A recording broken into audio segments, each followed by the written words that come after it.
Depuis le début de l'histoire de l'humanité, il y a eu des milliards de morts. Mais la mort d'une personne en particulier est différente de toutes les autres. C'est celle de Jésus-Christ. Pourquoi est-il mort? Est-il mort dans un but précis?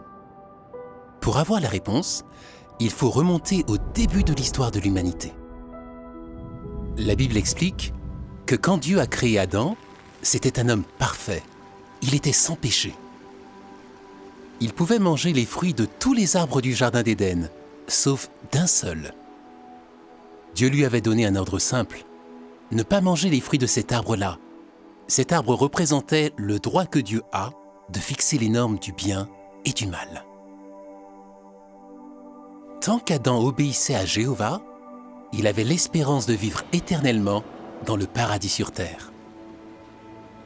Mais Adam n'a pas su apprécier toutes les bonnes choses que Dieu avait faites pour lui. Il a choisi de désobéir à Dieu. À cause de cela, il a perdu l'espérance de vivre éternellement.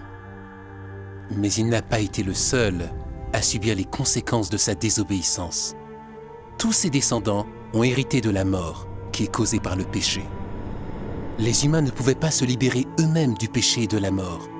Ils avaient besoin que quelqu'un les délivre. C'est pour cela que Jéhovah a miraculeusement transféré sur terre un de ses anges. Cet ange, Jésus, est venu sur terre en tant qu'humain. Comme Adam, Jésus était un homme parfait. Mais contrairement à Adam, Jésus est resté obéissant. Il a ainsi pu donner sa vie comme rançon en échange d'un grand nombre de personnes.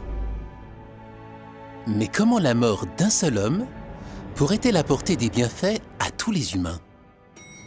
Imaginez que le directeur d'une grande usine vole de l'argent dans les caisses.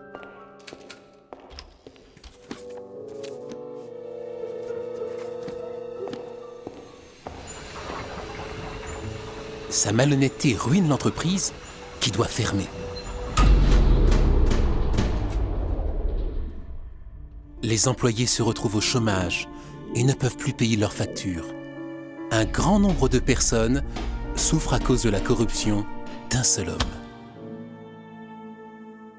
Mais imaginez qu'un généreux bienfaiteur ressente de la pitié pour tous ces gens qui souffrent. Il se sent poussé à rembourser la dette et il rouvre l'entreprise. En remboursant la dette, il vient en aide à tous les employés et à leurs familles.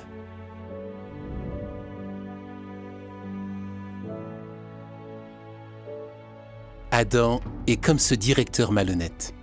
En se rebellant, il a contracté une lourde dette, le péché, et il l'a transmise à tous ses enfants. Jésus est comme ce généreux bienfaiteur.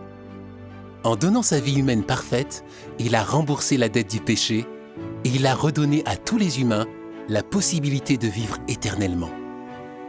Vous vous demandez peut-être, que fait Jésus aujourd'hui et quels bienfaits nous apportera-t-il dans l'avenir? Les réponses à ces questions et à d'autres se trouvent dans la leçon 4 de la brochure « Dieu a de bonnes nouvelles pour nous ». Vous pouvez en télécharger un exemplaire sur jw.org. Les témoins de Jéhovah seraient heureux d'étudier la Bible avec vous. Demandez des cours bibliques en remplissant un formulaire en ligne et un témoin de votre région vous contactera pour étudier la Bible avec vous, à l'heure et au lieu qui vous conviennent.